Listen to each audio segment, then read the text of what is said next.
little pan's done. This is the Griswold number 10 muffin pan. Came out really nice on the bottom and on the inside.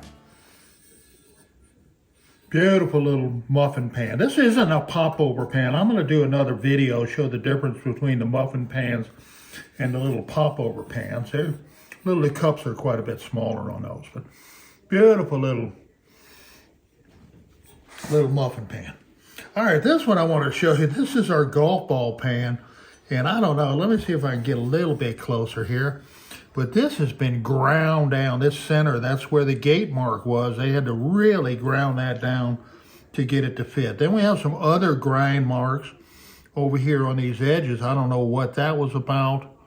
Some grinding in here. So they worked on this pan quite a bit. So here's the deal.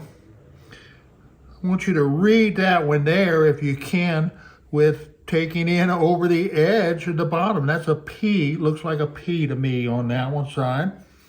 And this one, the top of it looks like a 9, but when you turn it up a little bit and you do that 3D look, that's clearly a 9. So it's more with a P on one side and a 9 on the other side.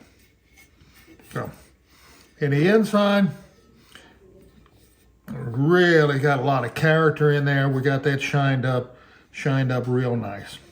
No other obvious markings on it so we can't determine exactly. Maybe somebody knows who made this particular pan. So anyway, these are done. They're restored. We'll get them hung up until we need them. I'm gonna cook. I did an egg in these the other day. I'm gonna try to come up with something like you know those candies that they swell up and they cut them in powdered sugar, and I don't know what they call it. We're gonna give it a shot though.